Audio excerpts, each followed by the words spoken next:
iki sapa kok ana pendhita buta merpeke kelawan aku.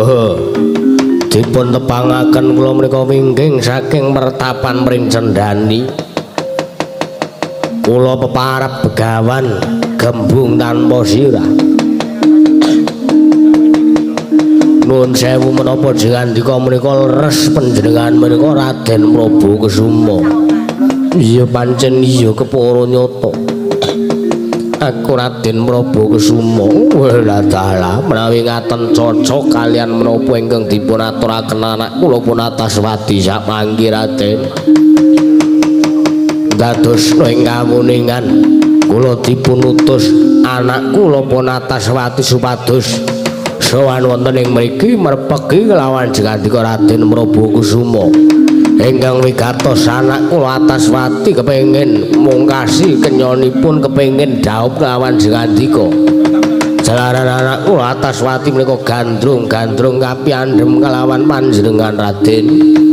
Mila sakmangke sowan kula menika malih-malih menapa kula nedya nyuwun sartane amboyong paduka Raden Prabakusuma badhe kula dhaupaken kalian anak kula Punataswati Raden kaget risang kabirangu rinangkul kenempet-kempet dusang retnaning bawana. Begawan gembung tanpa sirah wonten timbalan yen to pancen cetha kaya mangkono sing dadi karepanmu.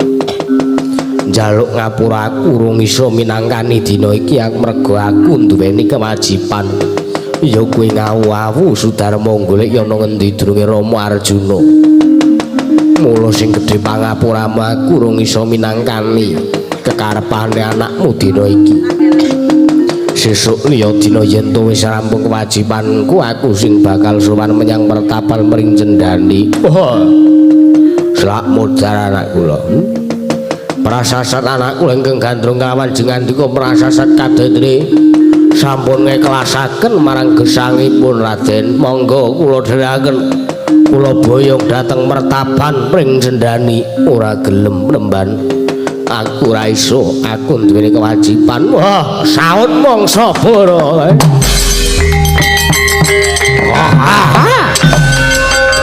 Bapak senengane sok ngapusi. Ngapusi piye? Jare Raden Prabakusuma wis mati. Iya kuwi jebule isih urip ta. Isih nek kok madhep rene Antaswati. Aduh Raden kula mboten saged. Nah ingkang dados branta kula Raden Prabakusuma. Kula aturi nampi katresnan kula Raden.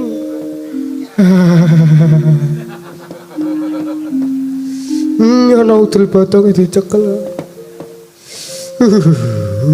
Tangane halus. Gusti Ayu, kleru Gusti Ayu.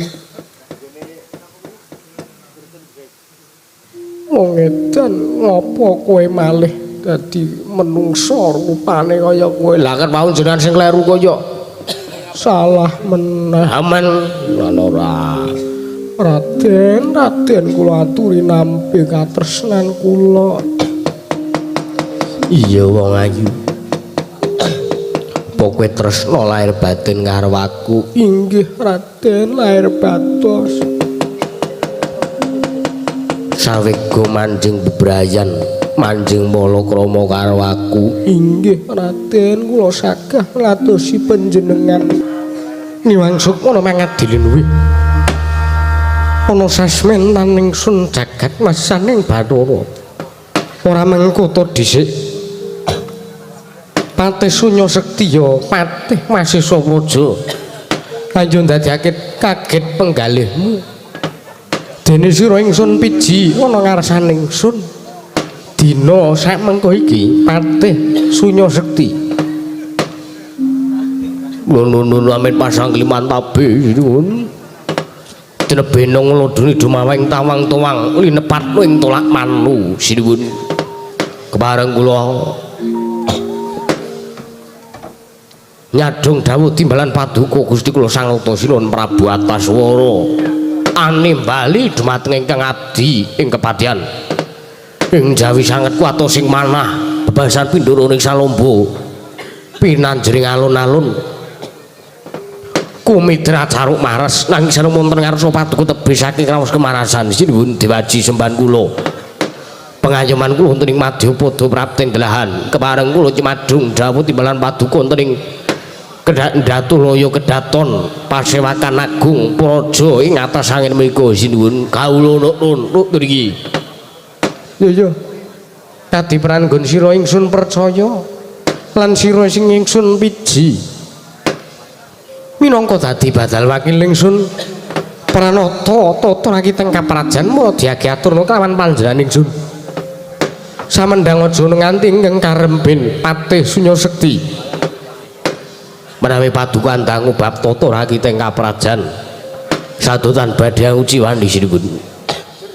Para kawula samya sayek saeka kapcakan huring nusa bangsa tuwi negaring atas angin mendhaipun para prajurit ingkang boten kendhat anggenipun sami gegladen olah kridane kaperang sawanci-wanci praja paduka katempuh ing marang muka tartentu boten badhe anggepuk kanca paduka Gusti kula Sang Nata Sinuwun Prabu Antaswara kawula nuk mriki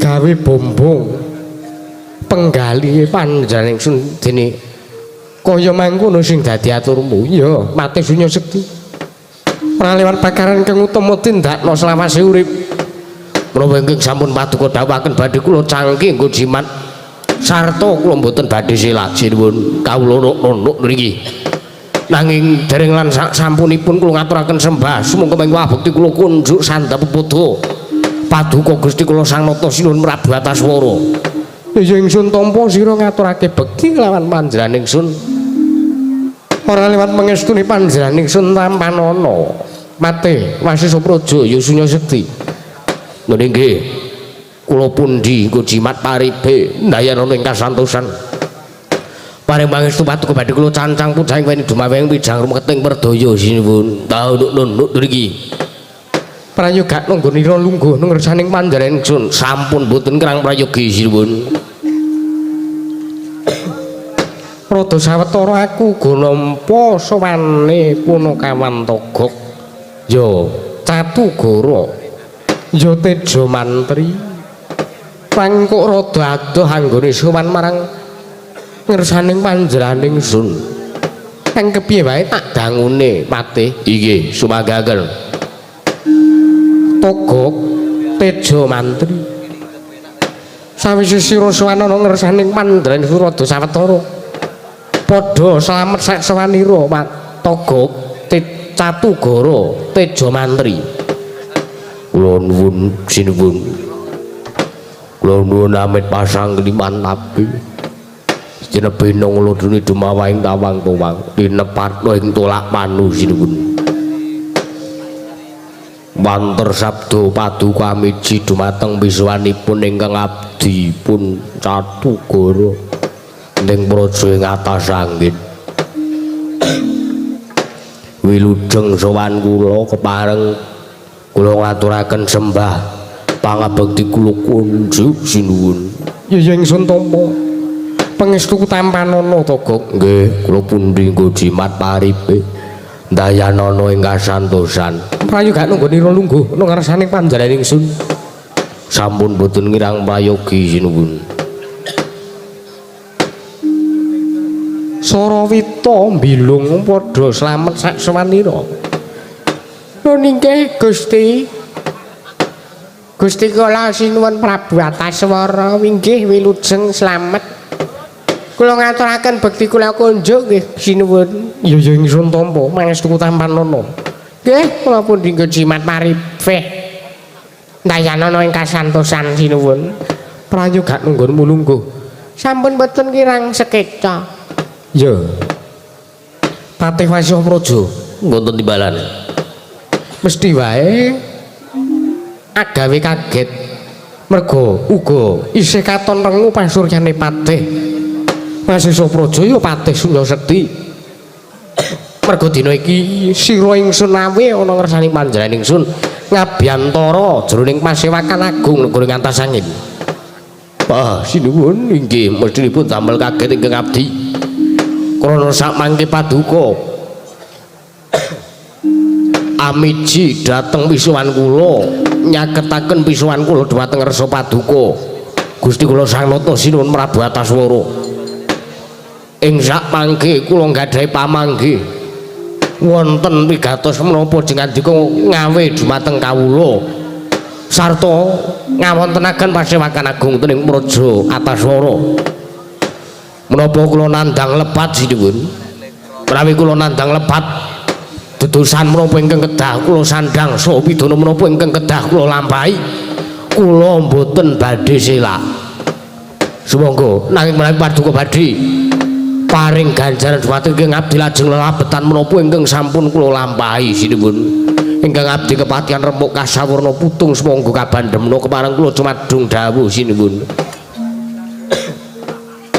Patih wonten timbalan sepisan panjenengan ingsun ora kok ngluputke kelawan kowe jalaran pakaryanmu metu mindakmu ana ing Praja Antasangin iki wis apik nggonmu nata marang kaharjaning para kawula iki wis apik iki para kawula ana sing kekurangan kebutuhan apa-apa mergo pancen kabeh Prabiya glondrong pengareng-areng kanggo para kawula saka aku mbok wenehake kabeh sarta mbok maringake marang ngersane para kawula.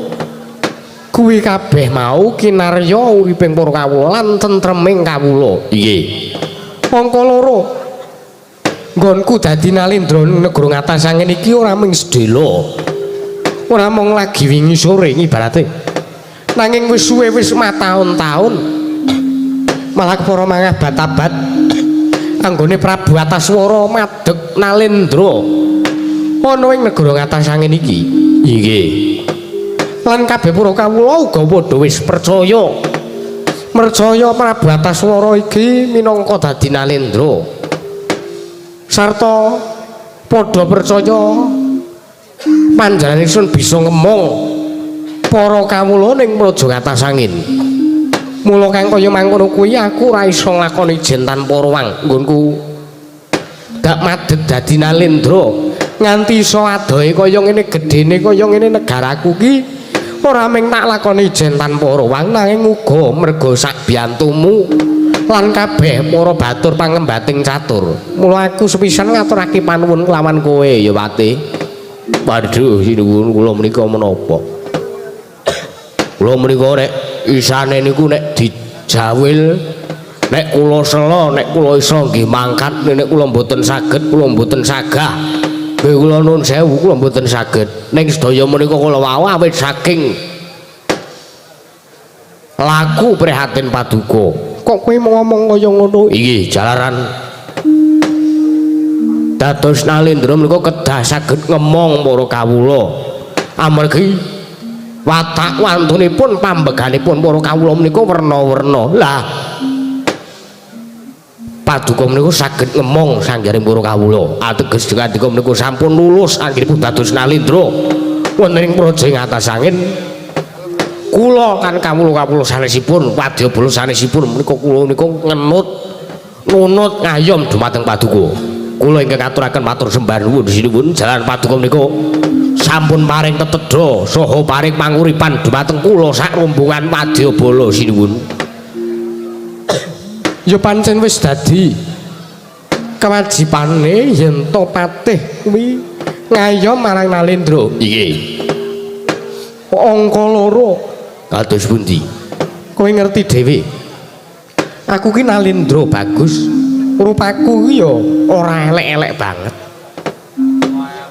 Nanging yen to ditaker karo liya-liyane ana ing negara iki sing paling nuwun sewu sing paling bagus dhewe iki Prabu Ataswara. Angka loro aku ki uga digdaya. Panjenengan ingsun ki kasinungan kasekten linuwih. Sekti kalintang jayaning merang. Sapa to sing ora ngerti ku mandange Prabu Ataswara? Nggih. Kados pundi? Nanging kok emane dadi nalendra seprana seprene kok panjenengan ingsun ki sing marai lingsem kok urung rabi bah.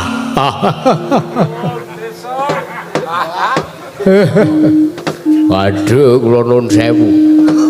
Kok kados wadyabala kula nika. Kan daup angele ra sebaene. Nggih jalaran sedaya menika sampun wonten wancinipun piyambak-piyambak sinuwun. Jodoh pati rejeki menika wonten astanipun sing gawe urip.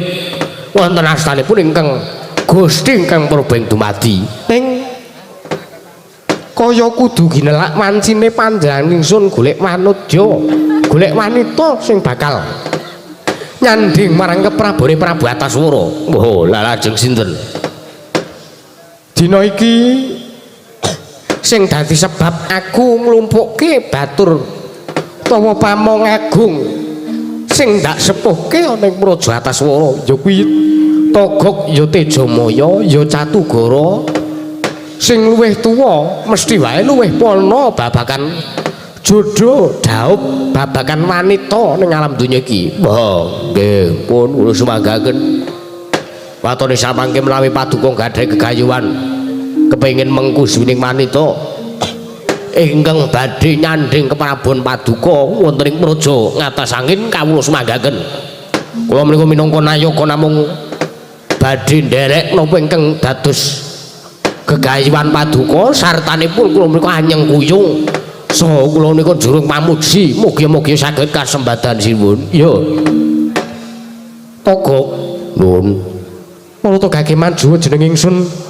nedya dangu kelawan jeneng para pana kewan Togok nuwun ngestakaken dawuh kepareng kula majeng sinuwun ya rada nyaket Togok wonten timbalan sinuwun paduka ngawe dumateng ingkang abdi pun Catugara ngabiyantara anyaket sowan kula marngarsa paduka wonten wigatos menapa sinuwun Togok nun aja kaget kowe tak awe mergo aku bakal tareng lawan kowe nggih kepiye Togok gegayuhanku sing kaya mangkono mau waduh lah kula mboten mireng kula mboten krungu wong kula ten mburi ora to lan jenengan kagungan gegayuhan menapa aku kepengin mengku sawijining wanita sing bakal dadi prameswari sing nyanding keprabone Prabu Ataswara ning negara ngatas angin kepiye munggo panemumu nggonku duweni gegayuhan kang kaya mangkono apik sae sinuwun nek jenengan daup niku kula seneng mergo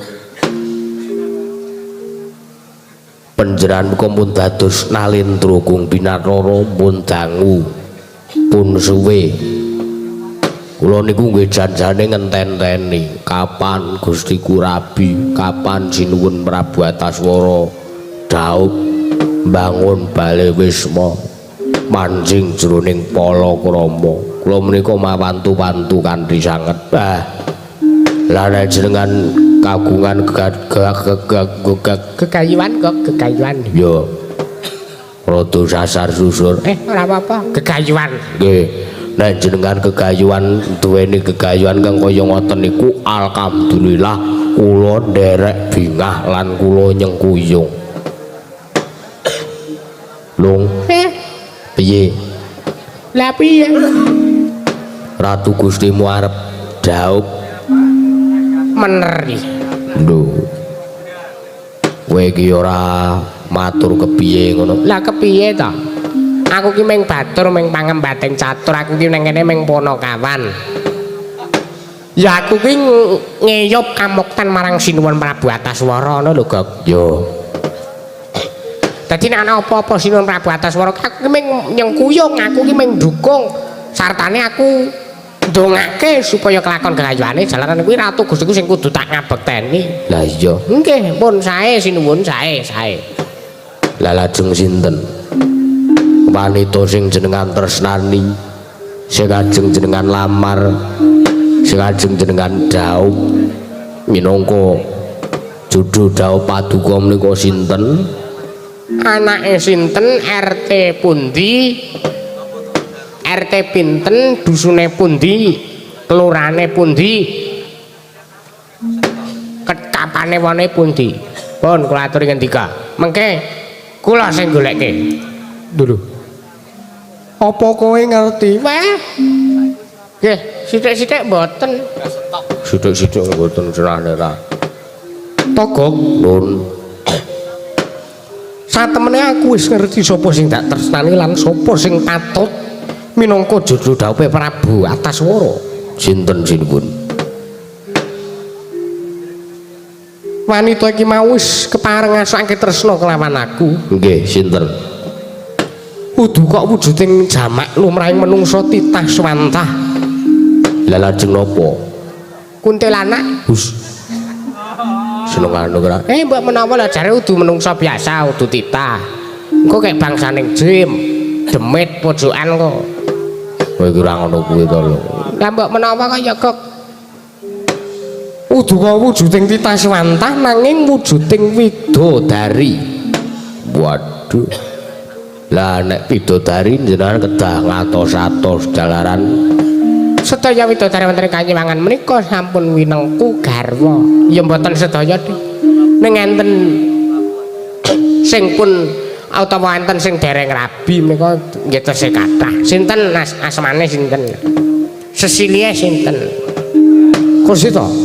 Widodari iki mau wis kepareng uga ngaturake tresna kelawan panjenengan ingsun sartane panjenengan ingsun wis nampa apa kang dadi katresnane widodari iki mau. Mambu kitek. Kowe iki yo gagas to lho. Gagas. Kuwi roh aku. Sapa? Yanti. Ya. Ya hene kok isra. Yo men senengane kok. Aku ya duwe. Apa? Mbah. Senengane kok ora. Widodari kuwi mau wis kepareng tresna kawan aku, ngaturke tresna kelawan aku. Aku uga ngasake tresna kelawan widodari kuwi mau jroning ngimpi. Widodari sepisan ketemu dheweke langsung gandeng tanganku gok. Waduh. Ketemu pisan truk ngoten langsung gandeng tangan jenengan. Iya. Tanganku digodheki aku diseret manjing ngono ing Taman Keputren. Ana ing negara ngatas angin tumuli dheweke ngaturake tresna kelawan aku. Lan aku uga nampa sing dadi katresnane. Seger ya, Kok. Lah ngopo? Ana banyu langit niba. Wo. Iki dadi heboh. Lah ngopo? Heboh ada air turun dari langit. Lah iki hujan. Ngono to? Heeh. Mboten lah janjane sinten to niku? Kok langsung gandeng tangane jenengan geret jenengan teng Taman Keputren. Kosik to Gok, urung rampung lehku cerita. Nggih. Surasane ngimpi, jroning ngimpi kuwi mau sak banjure dheweke ngaturake tresna kelawan aku, tumuli dheweke ngejak aku manjing pagulingan. Kak, manjing pagulingan. Wo. Masuk kamar. Dah ayeme Sinun Prabu Ataswara. Iya.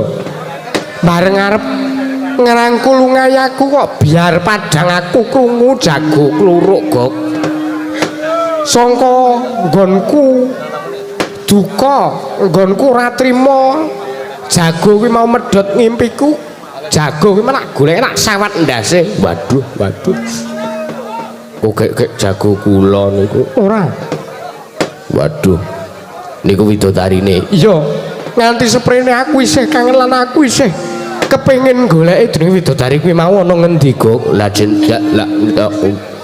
lah jare sinten ta? Widodari sing jenengan ngimpi niku sing tresna kalih jenengan sing jenengan tresnane niku sinten? Nggih, sinten kula aturi paring dawuh mawon. Kula aturi ngendika mengke bojone sinten nek pun dereng duwe bojo nggih monggo. Nek pun gadhahi garwa, kagungan garwa, kula nuwun sewu kula aturi murukaken kemawon. Ora kok kowe takon kaya ngono kuwi anti kaya kowe apal-apal. Weh, jenengan niku ampun ngremehke kula. Kula niku widodari kayangan niku apal kabeh. Jalaran kula niku arep elek-elek kaya ngene kula niku mantan dewa sinuwun. Ngono mboten ning niki tenan.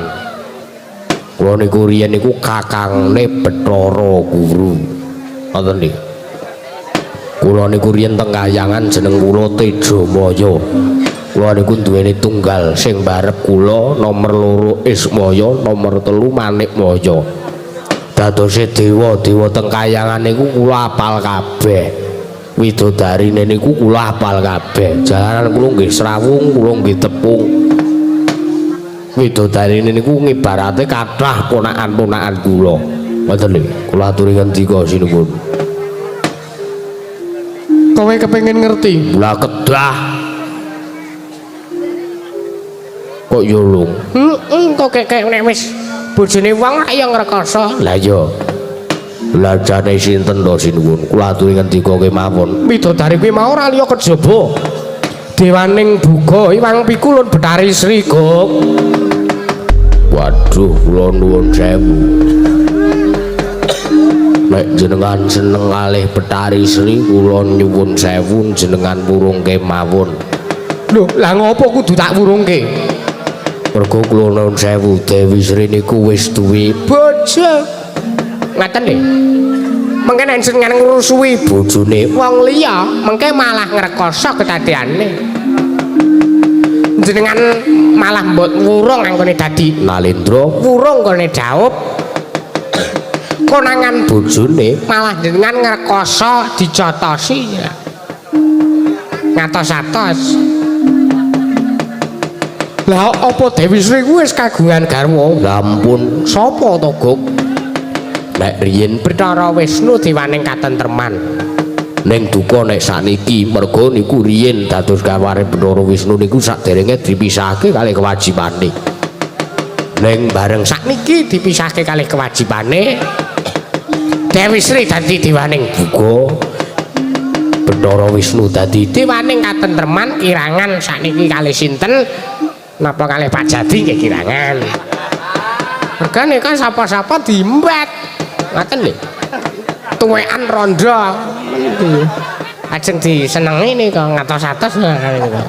Mangke nek jenengan mengke pun kelakon kalih Dewi Sri kok kek Dewi Sri karo Jati.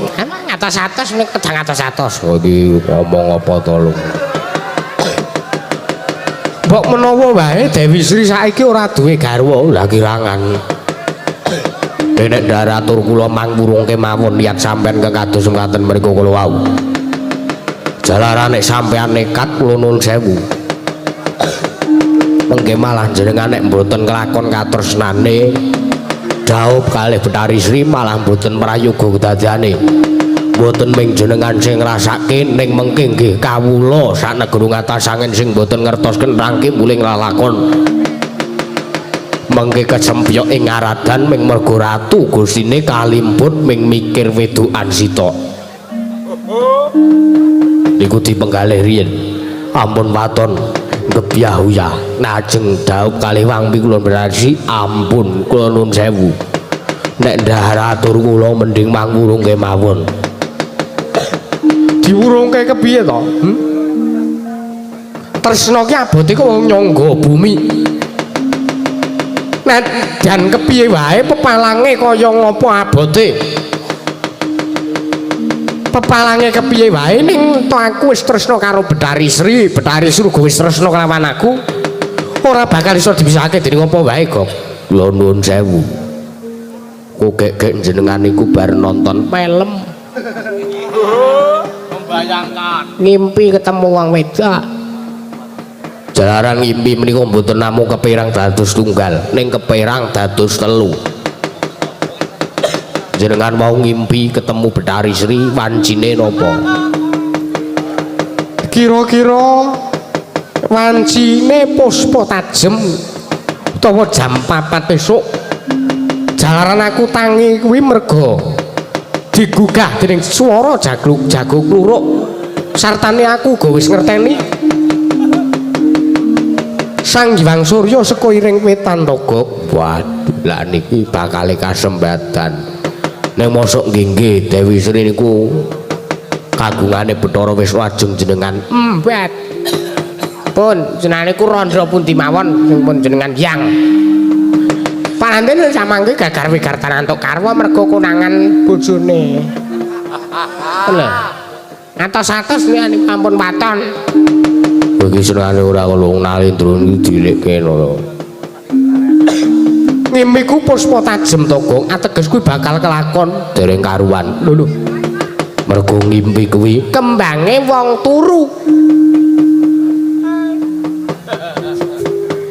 Ora ngono kuwi tolong sarek. Ngimpi menika kembangipun tiyang sare.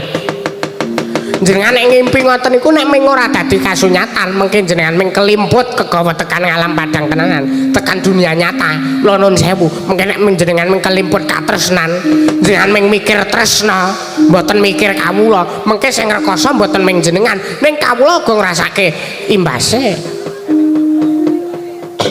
laturi menggalih melih nggih dene dahratur kula mangwurung kemawon yak sampeyan Togok wonten timbalan tresna kuwi abote nyong kaya wong nyangga bumi nadyan to kepiye wae wis gedhe rasane rasaku tresna karo Hyang Pikulun Bathari Sri lan ora bakal tak kurungake nadyan to kanthi pepalang apa wae sartane yen aku ora kelakon gayuh gayuhanku aku ora kelakon dhawuh karo Hyang Pikulun Bathari Sri aluwung aku nganyut tuwuh ngendhat limurja aku ora nyumurupi gelaring jagat esuming rembulan Togok Nalendra mbek marwa sing sang Katri Gumulung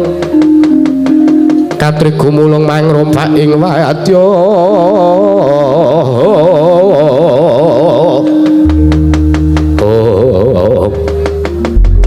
langgipun mboten kenging kula elek inggih pun mboten masalah kula niki ming batur pangembating catur kula niki ming pono kawan nek omongan kula dienggo nggih syukur nek mboten nggih mboten masalah pun monggo jlarajeng madosi dungi Hyang Pikulun Bathari Sri enten pundi kula mboten saged ewangi jalarane Hyang Pikulun Bathari Sri menika mboten saged dipun mangertosi keberadaannya ngene lho dadi Hyang Pikulun Bathari Sri enten pundi niku mboten enten sing ngertos jalaran menika rahasia publik ngomong apa usane ora Togok lho sak temene aku wis ngerti ana ngendi papane Hyang Pikulun Bathari Sri lho lagine malah pun pirsa jenengan la enten pundi mapane Hyang Pikulun Bathari Sri dina iki mapan ana ing pertapan pring cendani ya pertapan kapuk saluga pertapan pring cendani ya pertapan kapuk saluga mengke riyen niku rak pertapan ingkang Rama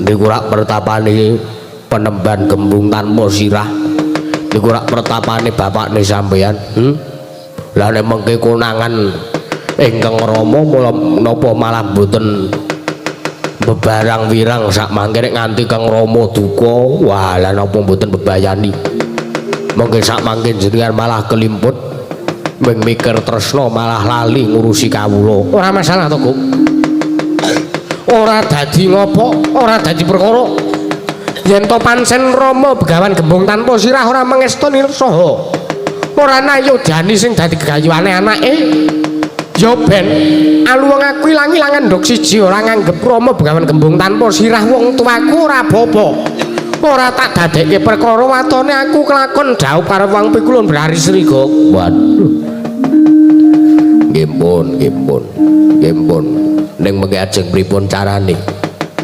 seranane aja aku dhewe sing teka utawa sing sowan nembung karo Rama Begawan Gembung tanpa sirah aku bakal atur nawala sinuwun wala nggih monggo pun kula mboten melu-melu ning mengkene nek perkarane napa-napa kula mboten melu-melu wis tak tanggungi dhewe dadi Nalendra ki kudu sing jejeg kaya ngene iki lha nggih ati sonya sekti wonten timbalan Meroto kaki maju ndak kanteni nawala aturna marang bapa bekan kembung tanpa sirah. Nggih, kawula nukna nesaken dawuh sinuwun, Mbah.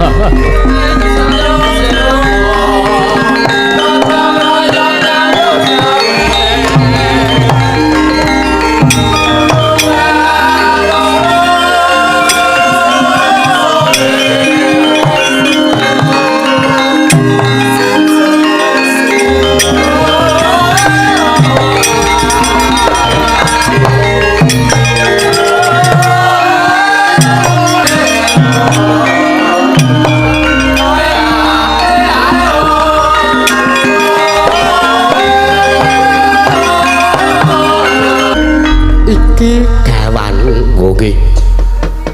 Napa menika sampun wonten tulisanipun? Wis. Oh nggih, siap. Iki aturna marang ngarsaning bapa began kembung tanpa sirah. Dieling-eling. Yen to kowe wis ngaturake nawala iki aja langsung bali nanging kowe ngentenono pangandikan saka bapa began kembung tanpa sirah. Oh nggih, ngestakaken dawuh sinuwun. Rekan lampahing rata tanpa prapteng arga sukuning arga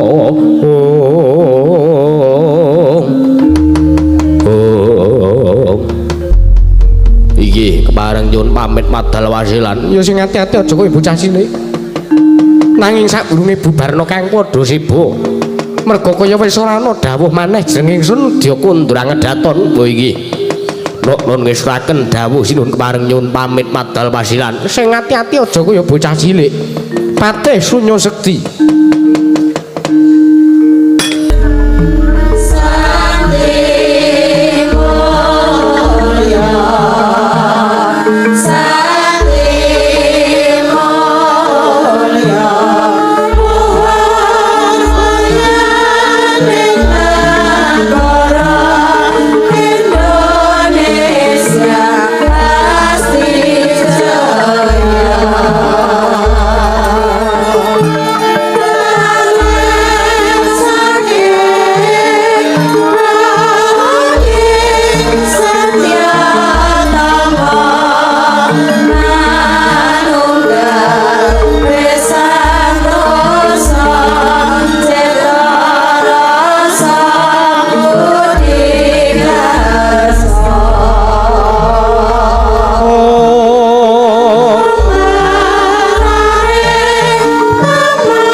bocah katu mengguan kula iki Gusti Patih nyadung dawuh timbalan paduka ingkang abdi katu mengguan pun sumbang srujig pareng cumadung dawuh Gusti Patih kawula nuwun nyadung dawuh paduka inggih Gusti Patih kula cumadung dawuh inggih Gusti Patih kula cumadung dawuh wonten paring damel punapa drijengan dika ngawe sanggening para wadyabala saking negari ngatas angin. Kula nyadong dawuh. Kula nyadong dawuh Gusti Patih. Keparing kabdi kacakilan. Keparing cumadung dawuh jatosipun Prabu. Gusti Patih kula cumadung dawuh. Gusti Patih kula jawab Gusti bagi Gusti kadhe aja pikir apa sih aja bersaja saja super saja sini saja betul mergosi aku tak matur siapa sih tiga agak siapa sih yo sakelmu kono di wadyabala kaya ngene kapan sih dia pasti ya ha oh ya baca kaya siapa sih kerja Darti apa Darti apa apa sih dia juga ada kau jadi karo jadi kalau bukan kita gereja kita sama-sama tidak ada 这是我的家，这不是这个我在这个这家我家。Mari samangnya para samang cangkeme. Cangkemmu ya. Apa kita? Pucaku kita. Pada andasmu ada juga pada wah. Pada kau yo. Aku gitu. Apa saja. Mendengar cangkeman. Oh, saya baca. Waduh, muan dewi-dewi. Kasih apa? Ada apa sih ya? Bagus kita saya baca. Oh yo menengok aja. Ada dewi apa? Aku sama si sama sini teh sopo aja ya. Bocah Tumenggung wonten timbalan. Mangerti dina iki aku nampa dawuh saka Ratu Gustiku Kanjeng Sinuwun Prabu Ataswara iki kados pundi? Jroning pasewakan agung negara ing atas angin sak mengko ngrembug babakan Sinuwun Prabu Ataswara ya Sinuwun Prabu Merak Kesimber sing duweni gegayuhan. Ya kuwi kepengin mengku sawijining wanita sing bakal dilungguhke dijejerke lungguhe minangka prameswari negara ngatas angin. Gandeng ora ana liya wigati, ora liya kejaba ya kuwi wanita kuwi mau ateges ya kuwi Iwang Pikul Betari Sri Diwaning Duka. Mongko Dewi Sri mapan ana ing pertapan Kapuk Saloga ya pertapan Pring Cendani. Aku dikanteni Nawala, wujuding Nawala supaya diaturake marang sang penemban gembung tanpa sirah. Diaturake marang penemban gembung tanpa sirah. Surasaning Nawala nembung Dewi Sri supaya diboyong menyang negara atas angin. Bakal dipek bojo karo Sinuwun Prabu Ataswara. Mula kowe kabeh toto samat ing gati sawega ing diri. Dina iki budal menyang mertapan Pring Cendani ya ing mertapan Kapuk Saloga bocah Tumenggung. Sigra bala kang tumingel prang campo samya medali. Oh. Inggih menawi sampun cetha ingkang dados dawuh paduka kados ngaten ingkang abdi kantun derek Gusti Pati. Samangke kantun badhe bidal dinten menapa kula manut ora ketang sambung bercolo ingkang mangkata diniki nggih nuwun ngestakaken dawuh kepareng nyuwun pamit padal pasilan yo sing ati-ati aja kaya bocah cilik bocah mengko kabeh.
Kita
Pundita minangka dados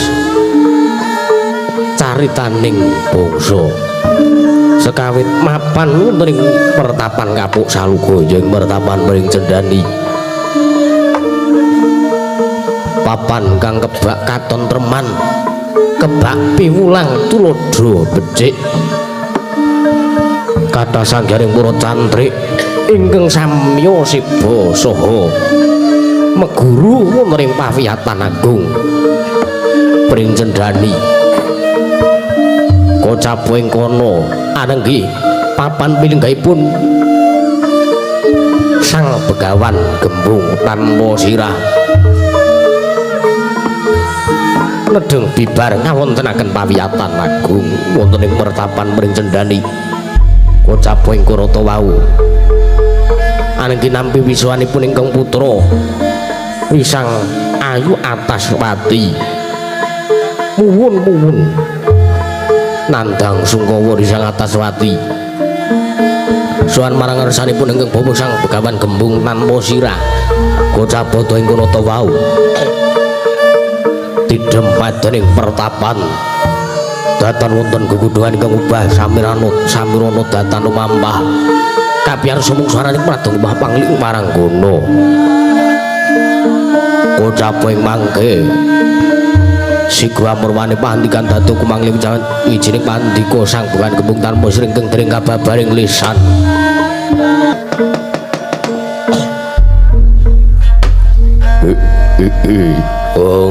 Titian Kala Ruda Mas Patih Raja Dewaku ora mengkoto dhisik kok beda karo padatan aku bubar nganake pawiyatan ana ing pertapan Mring Cendani kene kok ora pangling iki sing teka karo aku iki anakku wedok sing banget tak tresnani iki Ataswati iki kok mara-mara teka mrene mban iki yo gene karo nangis le mrene aduh meneman kula piyambak inggih ugi mboten mangertosi janjanipun Gusti Ayu Ataswati menika kenging menapa kawit wau sonten ngawe ingkang abdi kula menika bibar ngawontenaken limbukan caos panglipur dumateng para masyarakat kula menika dipunawe kalian Gusti Ayu Ataswati kula piyambak inggih mboten mangertos penemban wikatosipun punapa kula tangerti ajeng teng pundi Gusti le wangsulan wis ayu melu ora sah kokean cangkem kula lara ati penyemban kula iki wong tua arep kaya ngene kula iki wong tua sing sabar pancen anakku kuwi kaya ngono nggih Dek oh ngapa meteng kluthik madang ya wis kono urung tekan kene ya bagiane. Iki yo senengane njaluk jatah. Mengko dibagi dhewe. Oh ya wis. Aku ki sak dispesialke. Prek. Senengane ngono kok ora. Samangke monggo penemban Purbawasesa wonten ngasta paduka. Panjakmu ki kon madang. Kan nek engko men madang. Iya. Purbawasesa wonten ngasta paduka penyembahan kula atur andhang dumateng pun Gusti Ayu Ataswati menika. Ya, lungguh Kang Prayoga. Sampun boten ilang prayogi. Nger anakku Cahasu anu Cahayu. Lho, lak kira-kira. Ya men sing jeneng wong ngomong mesti nganggo sasar susur. Nger anakku Cahayu. Rada sawetara kowe ora sowan bapakmu iki kowe sowan mrene. Wigatine apa, Nger? gawe kaget penggalihe bapakmu matura karo aku sing cetha lan kanthi prasaja matura wigatine apa ngger. Aduh Rama aku omong kenasan ning atiku kudu tak aturake karo sampeyan. Iya lah kok kowe malah nyedak aku iki janjane kowe yo gini. Rama, aku mung bingung menggalih kepiye nggonku bakal ngayahi. Lho, kepiye to? Kowe kok ngomong ngono ki janjane ning ngopo? Rama, kowe ngerti to aku ki wis prawan. Aku ki wis kaya kancaku wedok sing liya-liyane lho Rama. Aku wis ora kaya bocah cilik meneh. Wis ora kaya cah cilik meneh Rama. Aku ngerti kanca-kancaku ki wis padha rabi. Merga urung rampung le sekolah wis duwe anak. Kowe iki aja ngono, Mbak. Mbak menawa Dik. Mula aku ana kuwi Rama, banjur aku malah ngimpi. Ngimpi apa? Aku ngimpi diladeni suwijining priya satriya bagus tanpa cacat. Bagus ora sepene Rama. Dheweke wis kepareng ngaturake tresna karo aku lan aku uga wis tresna karo dheweke.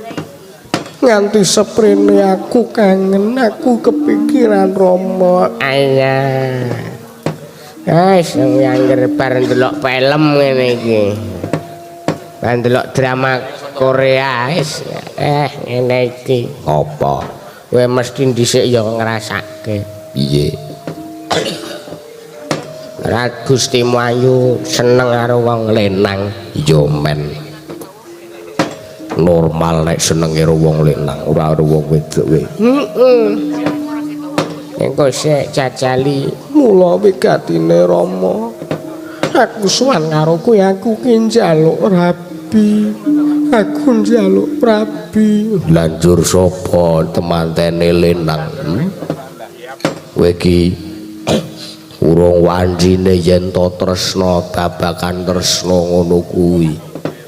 Urung wanjine kowe rabi. Iya Rama ning satriya kuwi mau wis ngaturke tresna karo aku. Sapa jenenge? Tak takoni ngakune Raden Prabakusuma. Burine ditutke abdine papat cacahe bentuke sarwa kuciwa lan beda karo menungsa liyane. Jenenge sing siji jenenge Camar, angka 2 Bopeng, angka 3 Cakruk, angka 4 sing matane gedhe jenenge Sentrong Bapa. Mula aku njaluk tulung. Sampeyan kudu goleki ana ngendi dununge Raden Prabakusuma. Merga akeh sing padha ngendikake yen to tresna kuwi abote kaya wong nyangga bumi, yen to kapandhuk rasa tresna mongko ora kelakon nggone mbangun palakrama. Iya Bapa, alu wong aku ngendhat tali murta lampus diri nganyut tuwa nyumurupi gelaring jagat eseming rembulan Bapa. Lan samar pamuring sukma sinukmaya winaju ing asepi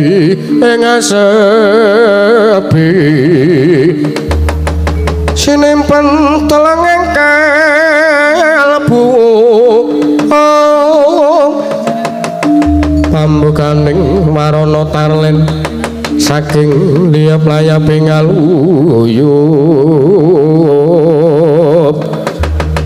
pindha sating sumpena sumusuping rasa jati.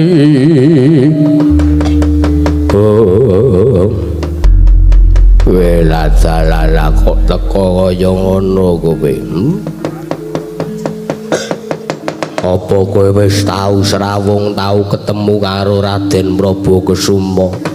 Urung bapa ya mung liwat ngimpi ning Puk Raden Prabakusuma tresna karo aku. Ta omong iya Cahayu, ngimpi kuwi alam sing ora nyata. Mung kembange wong turu. Lan ngimpi kuwi mung angen-angen. Lah nek kowe gagas angen-angenmu sing keduren kaya ngono kuwi, ora bakal jenenge aku ngembe. Neng yuswamu kisih urung gaduk kuping yen to gagas babakan katresnan. Apa mbok golek apa ora Raden Prabakusuma?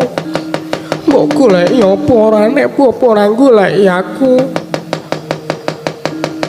Mati aluwung mati ora nyumurupi gelaning 50 esming rembulan yen to ora nyanding karo Raden Prabakusuma apa? Nembahan kula nuwun menembahan.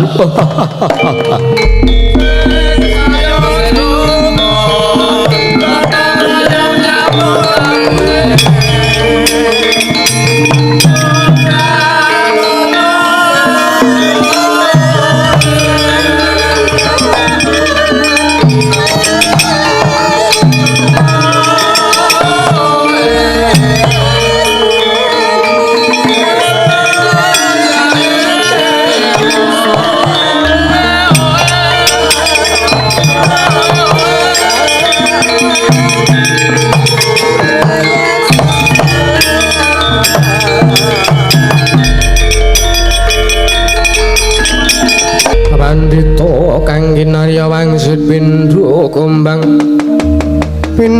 ngajabeng tawang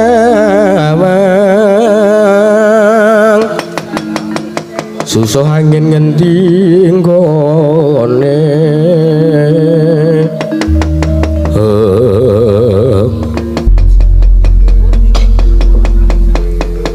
lungguh sik.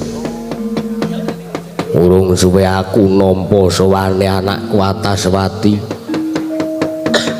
Lah kok iki ora pangling kaya patihe anakku Ataswara Nalindra Ngatasangin. Kowe patih Sunya Sekti. Inggih Mrembahan kula nuwun. Nuramit pasang klimantabe tinebih nang lodune dumawahing tawang tuwang. Linepatno ing tolak manu. Kepareng kula ngabiyantara sowan marang ngersa paduka sang penemban gembung tanpa sirah. Kepareng sak mangke kula ngaturaken sembah semoga ming pabekti kula kunjuk nemban. Iya tak tampa mengestuku tampanana. Inggih kula punika jimat. Wigatimu apa sowan rene? Kepiye kabare anakku Ataswara?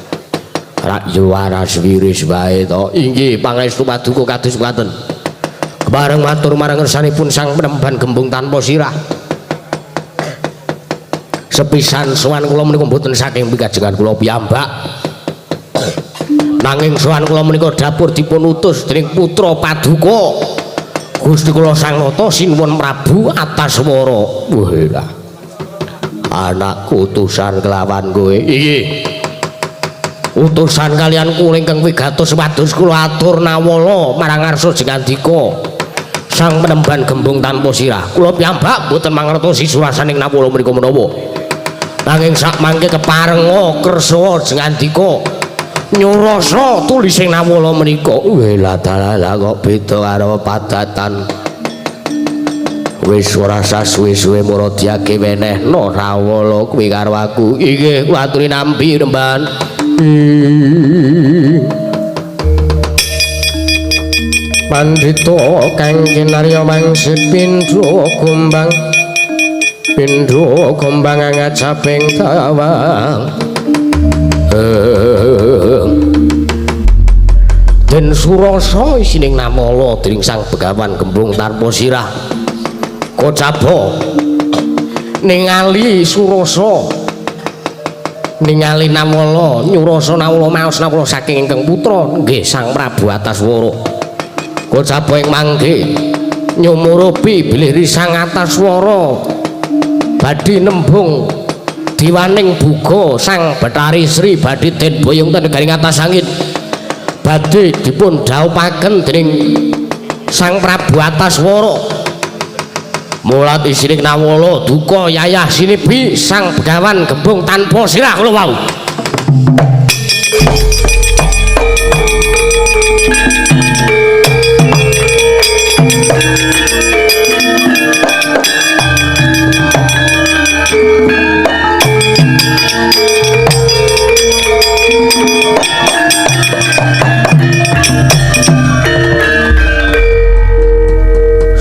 Sekti wonten timbalan kowe diutus anakku Antaswara supaya atur nawala karo aku mau ngerti isine apa ora. Nggih babar sari anu babar pisan mboten babar pisan kula mboten mangertosi menapa surasaning nawala. Wira dalah kowe ngerti apa ora isining nawala lah kok teko kebangetan timen. Ning atase Dewi Sri kuwi kagungane wong akeh, nggone wong akeh kok ditembung arep diboyong. Antaswara ki aku di anak kok pakartine kaya ngono. Wela dalah. Lah kula piyambak mboten ngertos nek sinuwun Prabu Antaswara nembung Iwang Pikulun Bathari Sri kalih jenengan. Kowe saiki bali yo. Wong sing gati kowe bali yo. Matura karo anakku Antaswara nek gelem manut karo wong tuane Begawan Gembung tanpa sirah aku saguh goleke judu daup nanging aja Iwang Pikulun Bathari Sri nanging kula sampun minastran Purbawasisa menawi jengandika mboten maringaken Iwang Pikulun Bathari Sri kula kedah ngamuk wonten mriki. Wela dalah ngeyel ya enten ana ning sak jabaning mertapan ing telung kedheping peninggal ora minggat aja takon dosaku sing tegel karo kowe kula entosi peneban.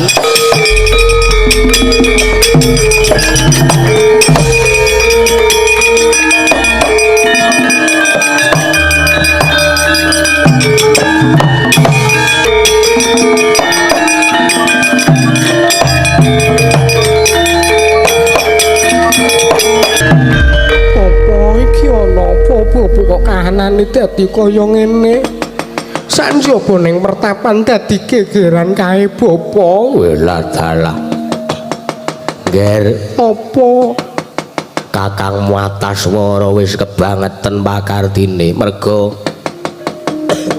ning atase Iwang Pikulun Dewi Sri kuwi kagungane sapa wae kagungane wong akeh arep ditembung arep dirabeni.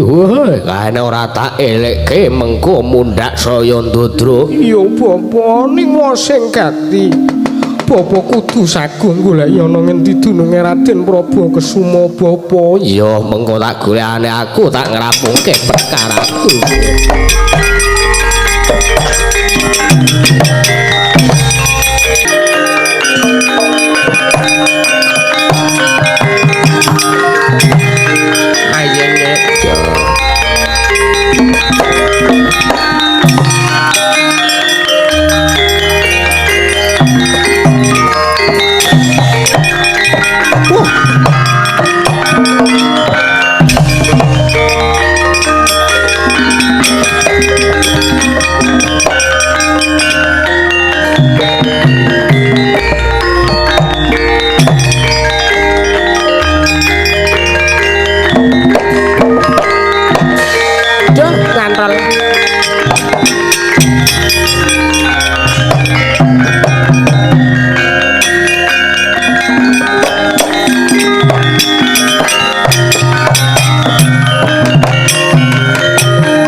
Tuti lamun katututan lamun mangsa prawira digdaya prawira digdaya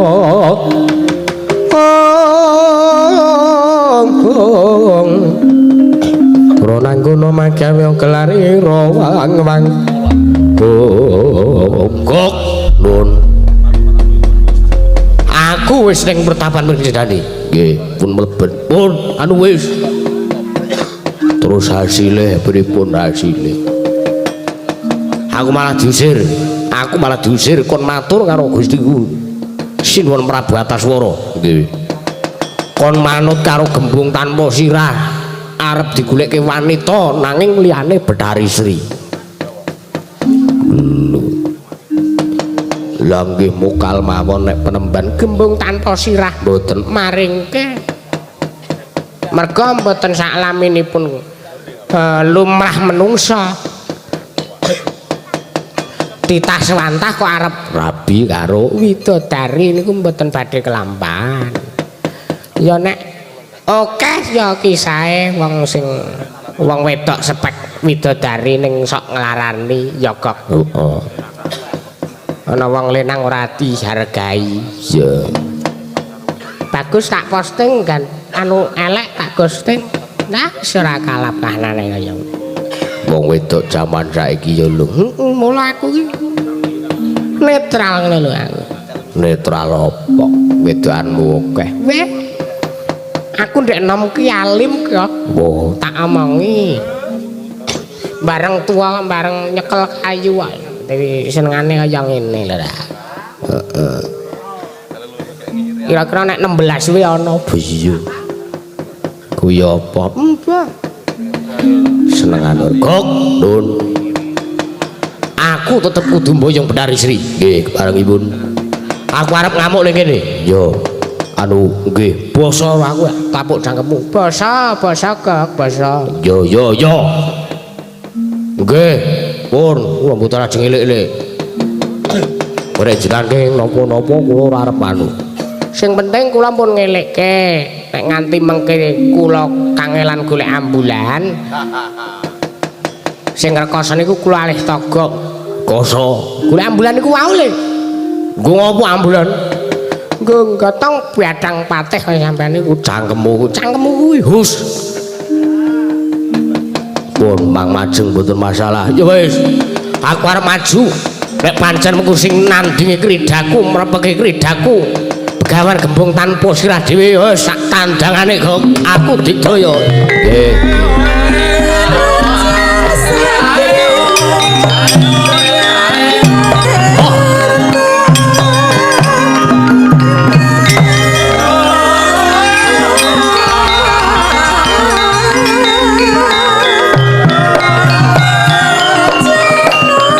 Maju mak.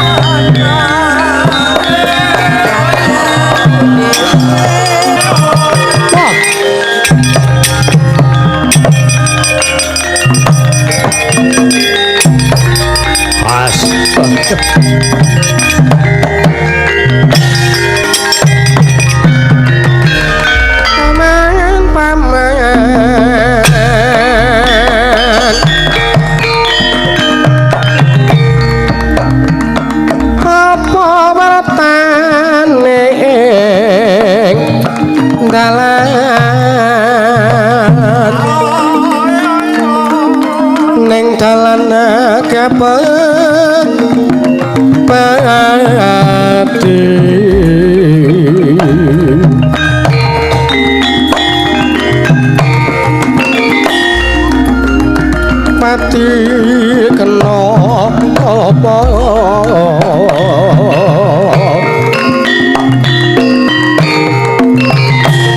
mati pinedang likan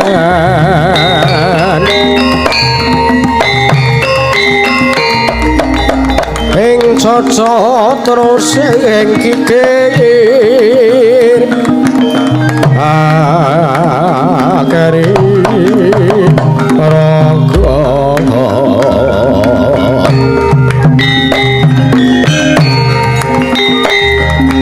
batan kariku mlite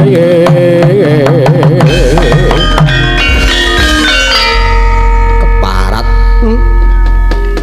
ora gelem menehke Wang Piglun Betari Sri. Ora basa karo aku. Gunane apa aku mbasari kowe? Gunane apa aku toto ramu toto kaku. Cangkemmu tatanan cangkemmu. Gunane apa aku toto krama karo kowe yen to ratu Gusti ku rampok labuhi. Prabu kudu barang sing becik. Wis saelek kowe takon bali ning kowe wangkot. Aku saguh goleke wanita liya ning aja Betari Sri. Tangeh kelakone atas wara kiming titah semantah kok arep gayuh widodari sing gogaran apa derajate Nalendra ning yen ora pantes yen to rabi karo widodari wong tuwek wangko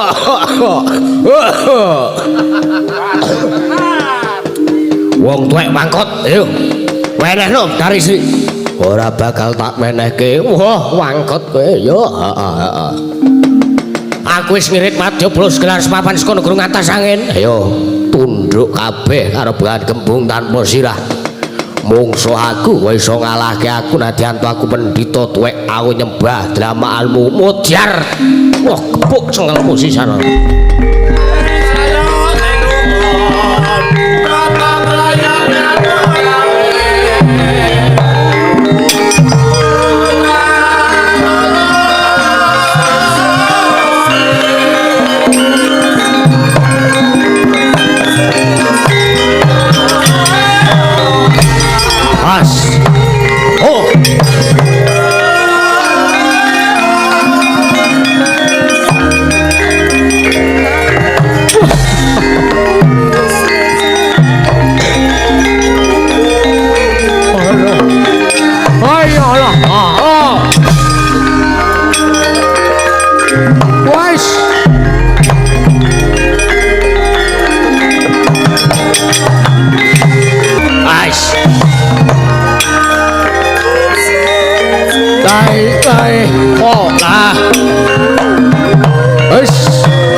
Aduh. Oh.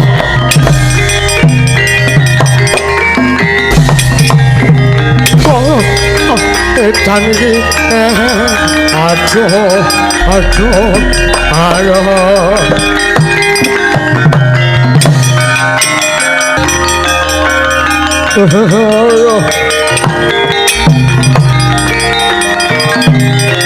Aduh, berat.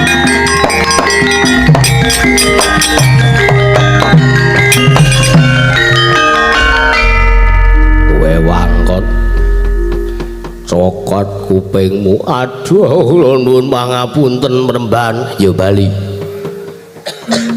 nanging kula nuwun sewu wangsul kula dhateng negari ngatas angin menawi sampun boyong Dewi Sri bocah wangkot senengamu kowe bocah ngeyel patih ngeyel aduh kula nyuwun pangapunten kula mboten saged menawi kula kedah wangsul jalaran kula ajrih dipun dukani Gusti kula sinuwun Prabu atas wara kowe ladalah kowe wis wangkot mergo atas swara anakku nadyanto kaya anakku kaya wis nyamah asmane wong tuane luwe-luwe kowe pati diomongi ra kena iki arep tok nggo apa kupingmu yo aduh pangapunten menambahan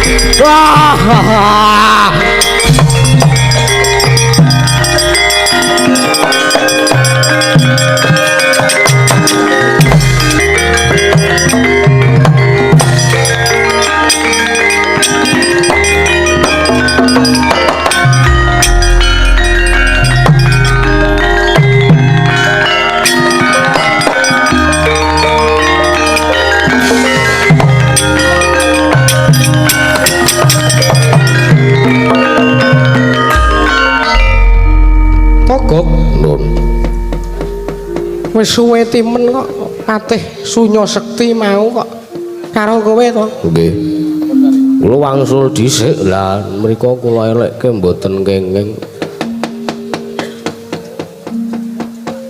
udan malah gak mbuh mbok menawa alhamdulillah berkah barokah iya nganti cumengku nganggonku ngenteni Patih Sunya Sekti sing wis suwe tak utus supaya atur nawala marang resaning bapa. Begawan Gembung tanpa sirah kok iki suwe timen. Lah kirangan kula piyambak mboten ngertos. Selak ora sabar rasane atiku ngrungokke sing dadi dawuhe Rama Begawan Gembung tanpa sirah, Bopok Begawan Gembung tanpa sirah. Maringke Dewi Sri karo aku ora suwe meneh bakal tak dhaup. Lah nggih. Landah seneng kula nek jenengan rabi kalih Dewi Sri. Ning kok suwe timen ya, Gok? Pun dintasi mriki mawon nek pun wayahe mriki lak nggih mriki.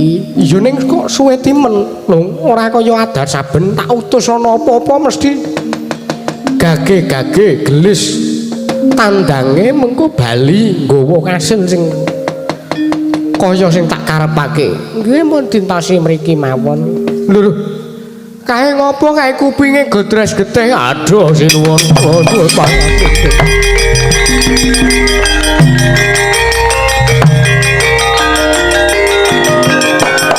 Aduh.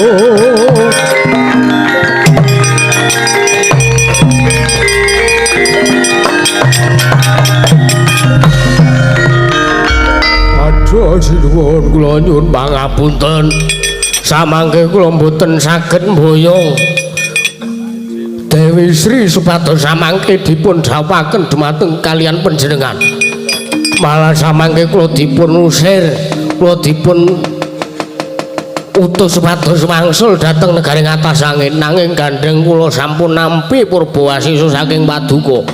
Kula mboten wantun sinuwun. Kuwi kupingmu kok godres getih. Nggih. Jalaran kula malah dipun perung kuping kula.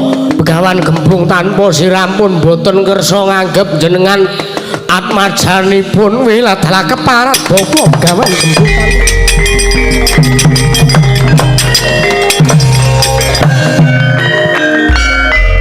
Nek reti kaya ngono kuwi ana duyak. Lah ngopo to? Kae ratu Gusti awake dhewe wajib awake dhewe ngelikke. Arep awake dhewe batur pangambating catur kae ning sing penting berusaha ngelikke. Waduh. Lah aku nyangkem nganti nyonyor ora digatekke kok omong aku. Iki sinuwun atas swara kae wangkot senengane. Ning kepiye wae kae duka wis ora kaya biasane. Dioyak nganti kecekel, nganti kecandhak supaya aja nganti gawe perkara sing ora prayoga. Ya wis ayo dioyak lho. Wah, senengane ora.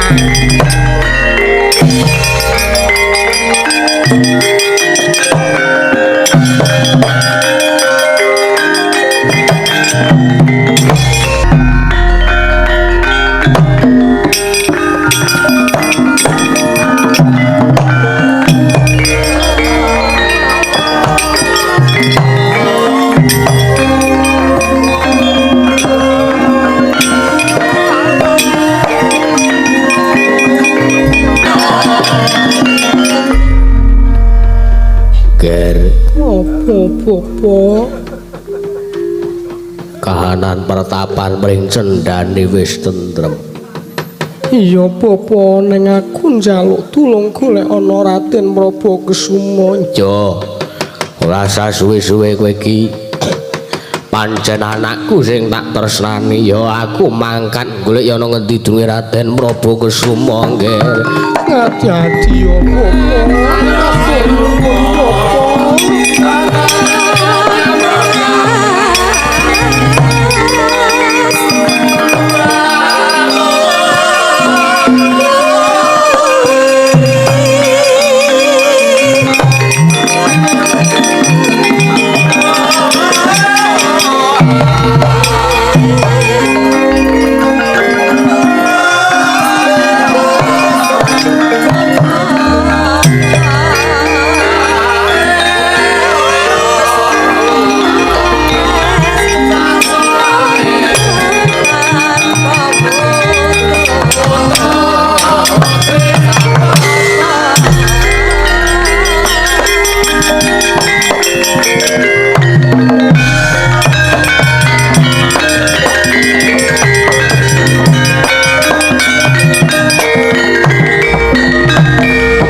Siwa Semar. Wah, nuwun sewu. Yekti saweg sepisan menika kula wanuh nembe pisan iki Kula sawung kalih jenengan kok jenengan nyeluk kula siwa niku janjane jenengan sinten Den sartanipun wonten wigatos menapa dene jengandika rawuh wonten ing Karang Kadempel merpegi marang kawontenanipun Semar sak anak. Yadung dawuh Den Siwa Semar ditepungake wae yen to Siwa urung tepung karo aku. Aku iki atmajane Rama Arjuna sing patutan karo Kanjeng Ibu Betari Supraba sing duk nalika Rama Arjuna madeg nalindroning kayiwangan diwenangake wit gayuh widodari seketi kurang sawiji jiwa. Mula sowan iki uga diutus dening Ibu Betari Supraba supaya ngawawu Sudarma golek ana ngendi dununge Rama Arjuna satru ing Madukara. Siwa derekno aku menyang papan dununge Rama Arjuna. Aku bakal ngaturake sembah gunjang ganjing langit kelap-kelap katon bergenjang alis Sri Sang Maha Gandrung wonten nginten nek njenengan putrane Ndara Arjuna nggih Den kula sagah kula sagah nderek ngiteng negara Ngamarta ning mengke riyen niki kok kaya ajeng enten dayos sing ajeng mrepeki kalih kula Den mereka den mayat seluruh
Narya mangsit pindho kumbang caping tawang suso angin ngendi nggone kula nuwun Raden. Iya iki sapa kok ana pendhita buta merpeke kelawan aku. Dipun tepangaken kula menika wingging saking mertapan mring cendani. Kula peparap begawan gembung tanpa sirah. Nuwun sewu menapa jengandika menika leres panjenengan menika Raden Prabu Kusuma. Iya pancen iya kepara nyata. Aku Raden Prabu Kusuma. Wala dalah menawi ngaten cocok kalian menapa ingkang dipun aturaken anak kula Punataswati sakmangke Raden. Dados ing kawuningan kula dipun utus anak kula Punataswati supados sowan wonten ing mriki merpeki kelawan jengandika Raden Prabu Kusuma. Ingkang wigatos anak kula Antaswati kepengin mungkasi kenyonipun kepengin dhaup kelawan jengandika. Jalaran anak kula Antaswati menika gandrung-gandrung kapiandhem kelawan panjenengan Raden. Mila sakmangke sowan kula menika malih-malih menapa kula nedya nyuwun sartane amboyong paduka Raden Prabu Kusuma badhe kula dhaupaken kalian anak kula Punataswati Raden kaget risang kabirangu rinangul kenempet-kempet dusang retnaning bawana. Begawan gembung tanpa sirah wonten timbalan yen to pancen cetha kaya mangkono sing dadi karepanmu. Njaluk ngapura aku urung iso minangkani dina iki merga aku nduweni kewajiban. Ya kuwi ngawu-awu Sudarma golek ya ana ngendi durunge Rama Arjuna. Mula sing gedhe pangapuramu aku urung iso minangkani kekarepane anakmu dina iki. Sesuk liya dina yen to wis rampung kewajibanku aku sing bakal sowan menyang pertapan mring cendani. Selak modar anak kula. Prasasat anak kula ingkang gandrung kelawan jengandika prasasat kadadre sampun ngekelasaken marang gesangipun Raden. Monggo kula dherekaken kula boyong dhateng mertapan mring cendani ora gelem nemban. Aku ora iso, aku duweni kewajiban. Wah, saut mangsa bara.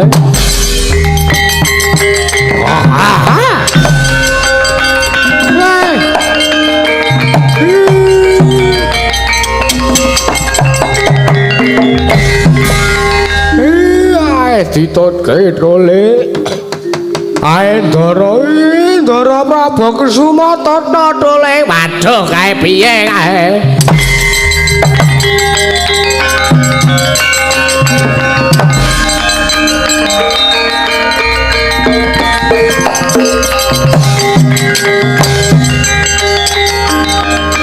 wah danu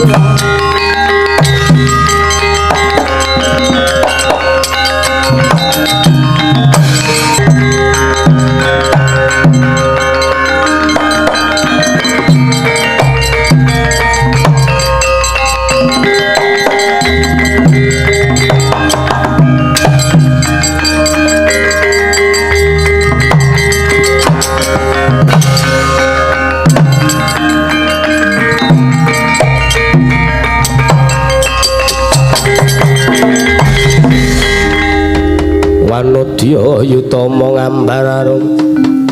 ngambararum ing kusuma.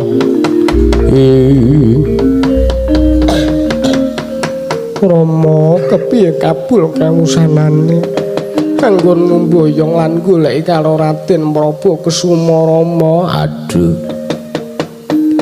Cahayu apa aku njaluk ngapura sak gurunge.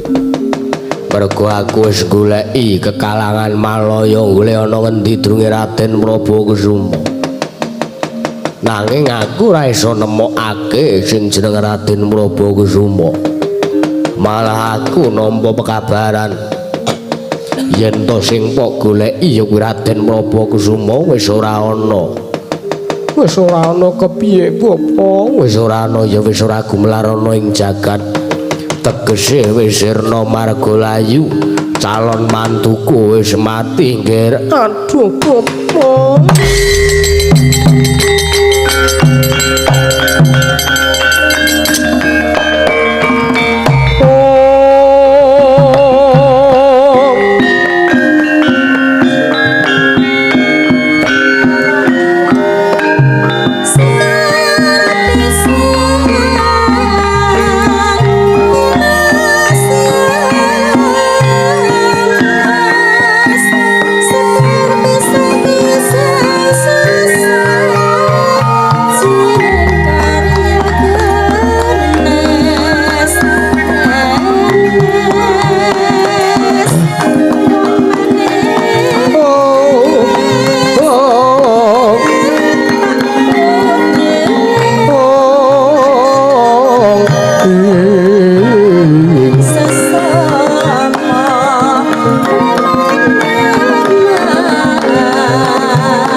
sumupang yawangaruna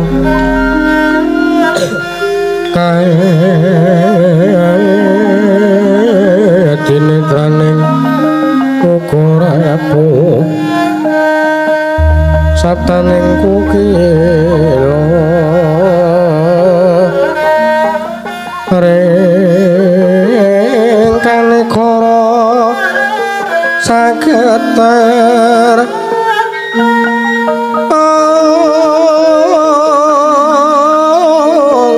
gendungane engko lir sing wene panso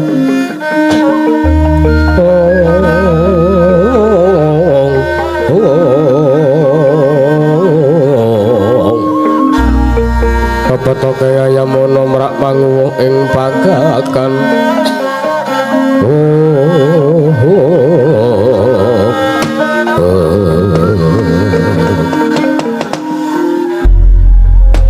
Begawan kembung tanpa sirah wonten timbalan Raden apa iki atmajamu Ataswati iye menika bela dalah retiya kaya ngene ora mau-mau wah senengane karangger wong wedok ayu terus seneng iya Petro lha nggih nek ora sapa sing ora kepincut wong wedok ayune kaya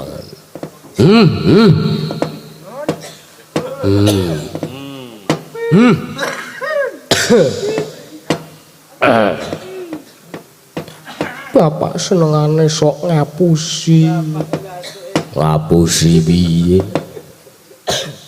jare Raden Prabakusuma wis mati iya kuwi jebule isih urip ta isih nek kok madhep rene Ataswati aduh Raden kula mboten saged nah ingkang dados branta kula Raden Prabakusuma kula aturi nampi katresnan kula Raden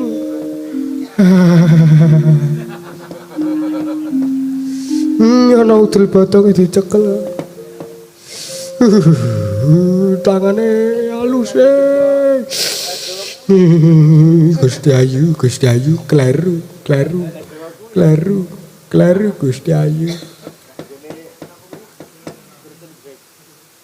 wong edan ngopo kowe malih dadi menungsa rupane kaya kowe lah kan mau jenengan sing kleru kaya salah meneh aman lan ora Raden kula aturi nampi katresnan kula iya wong ayu kowe tresna lahir batin karo aku inggih Raden lahir batos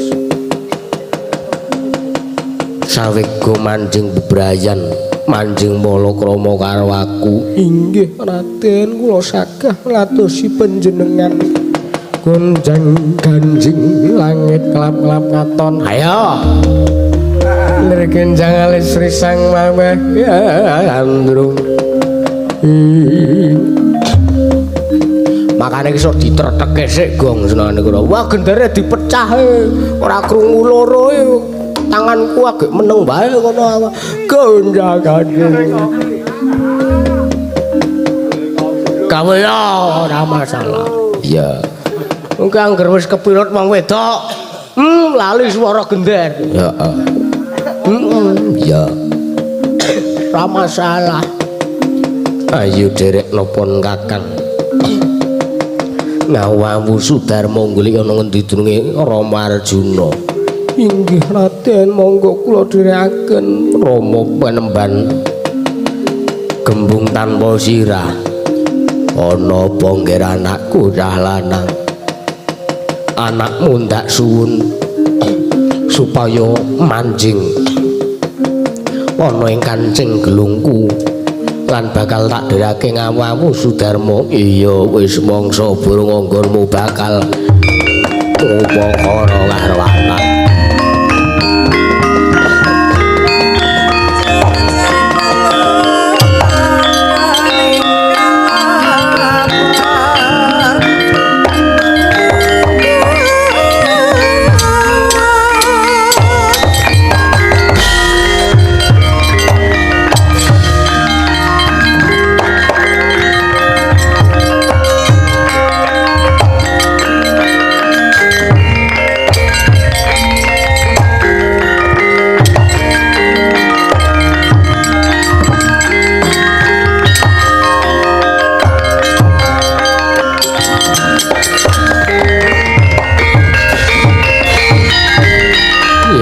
kaya mangkono aku njaluk pamit Rama bakal lumarap tumuju menyang negara Ngamarta ya nderake muga-muga isa tinampa pasuwitanmu nggih.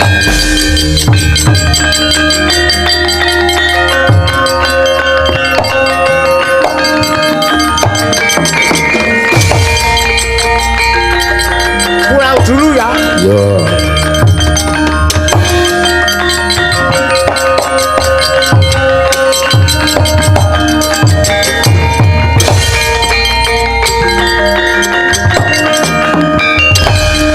Sawetara aku goleki murcane Wang Pikulun Bedari Sri.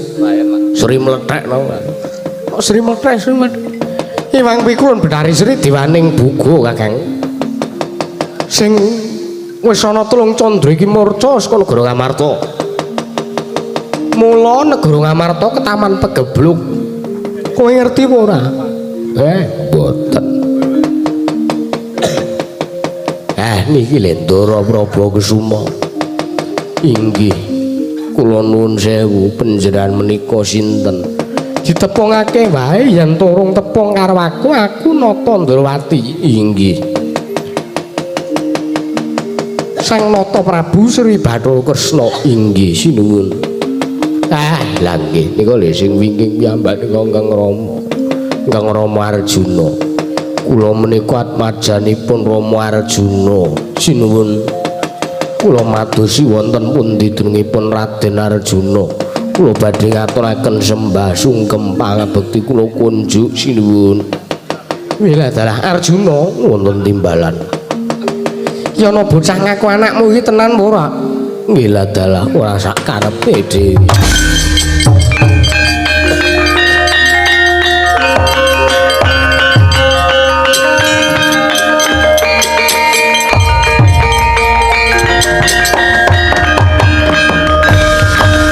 Sapa jenengmu? Prabakusuma menika sinten? Tepungake wae yen kuwi durung tepung karo aku saturing Madukara Raden Arjuna. Aduh Kanjeng Rama. Kula aturi nampi sembah pangabekti kula kunjuk Kanjeng Rama. Aja sak gelemu dhewe. Anak Arjuna kudu iso ngaturake dharma bekti karo wong tuane. Monggo.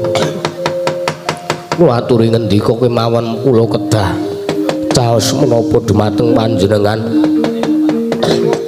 Kowe tak aku anak Madukara yen to kowe wis iso gawe srana lan iso ngundurke Wang Pikulun Bedari Sri nyuwun pamit Rama.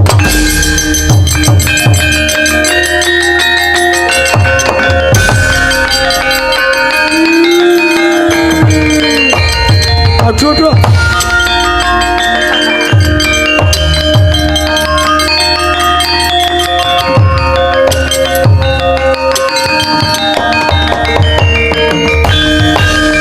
Aku nek wong ngene iki wegah. Lega. Ora usah dikonokke lho cangkemmu kuwi. Hus. Kakange cangkem-cangkem kene. Lega kok Prabu. Kula mboten napa-napa. Ora lele pakartimu. Saben enek bocah sing kepengin mbok aku anak kowe Kudu kon ngaturke dharma bekti anak Madukara menika kedah saged mekaten.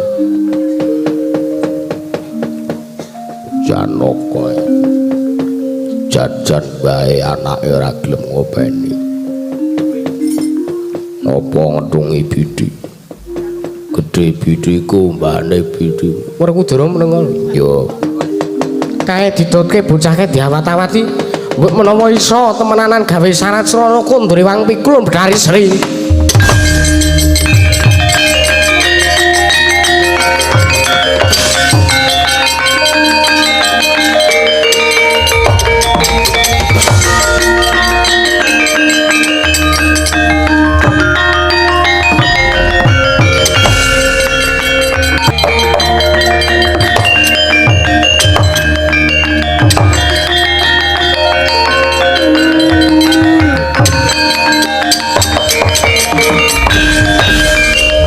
Siwa Semar iki kepiye Siwa Semar? Lampu. Kula piyambak mboten ngertos. Kula niku wong ora iso napa-napa. Lah jenengan nak kagungan tiyang sepuh enggal lho. Begawan gembung tanpa sirah. Ora iso balekke anake. Apa jenenge? Ora iso ngundurke Wang Pikulun Bathari Sri, balekke wae anake.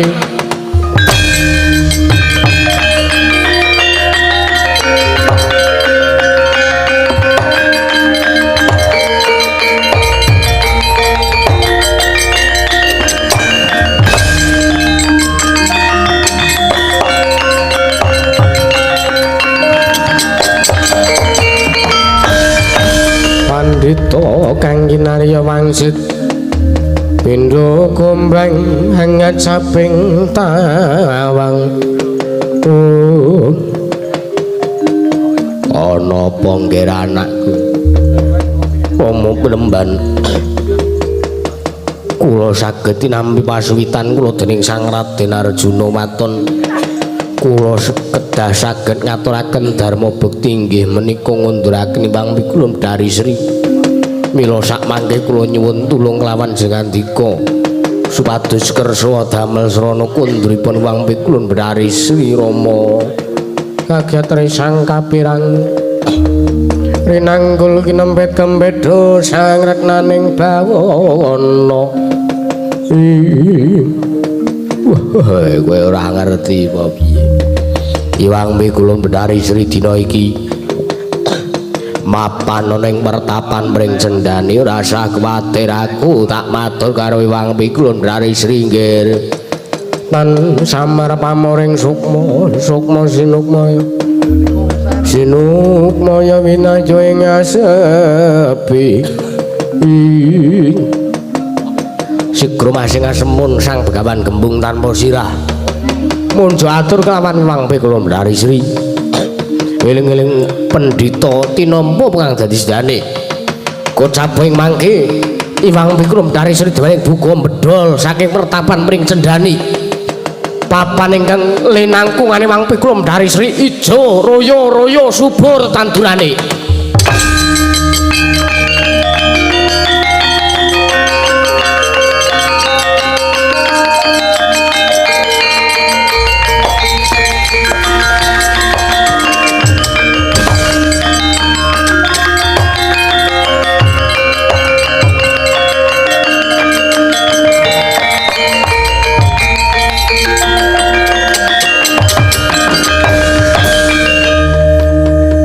Sak temene Wang Pikulun Bathari Sri wis kundur ning negara Ngamarta.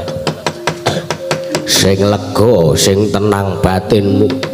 Kowe mesti dinampa kang dadi sediamu. Matur sembah nuwun Rama.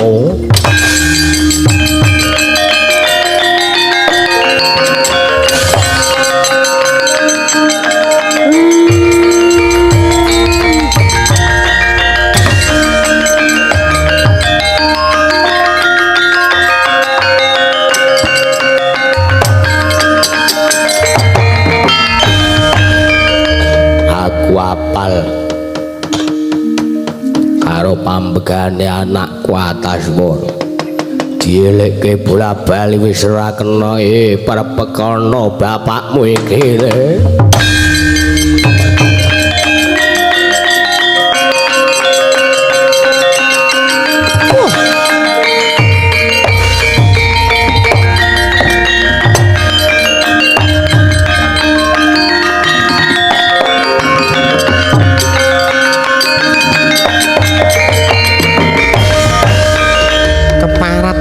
Gembung tanpa sirah. Ora tata krama ora basa karo wong tuwa. Gunane apa aku basa karo kowe? Gunane apa aku nyembah karo sampean? Nek sampean wis wani rusaking gawe rusaking wadyabalaku. Ayo ndi Wang Pikulun Bathari Sri? Wang Pikulun Bathari Sri wis kundur nyang negara Ngamarta.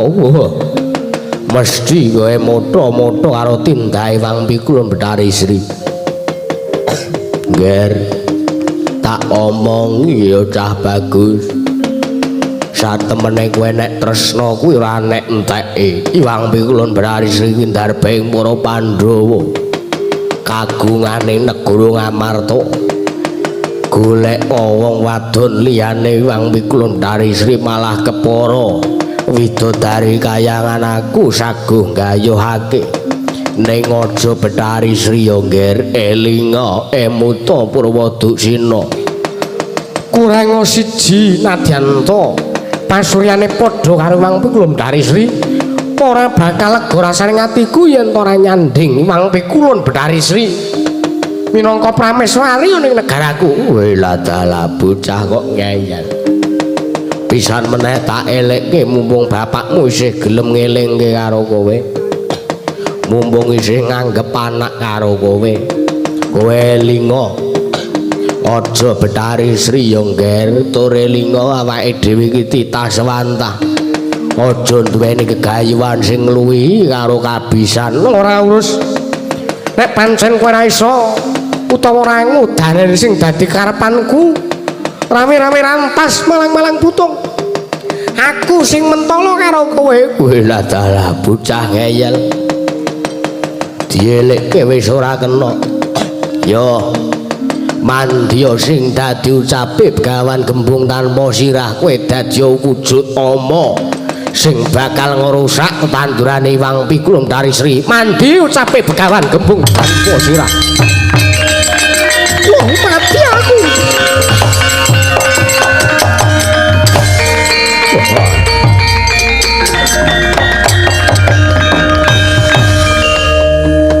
Bocah iki nek ngeyel wani ro wong tuwa. Mandi ucape sing Begawan Gembung tanpa sirah. Wah, ngger kowe dadi wujud walang sangit. Mangewu-ewu cacahe. Ning nek tak pikir kok ora ana sing bisa nrenggalangi wujude walang sangit mau mesti bakal ngerusak tandurane Wang Pikulun dari Sri ya. Rak dadi walang apa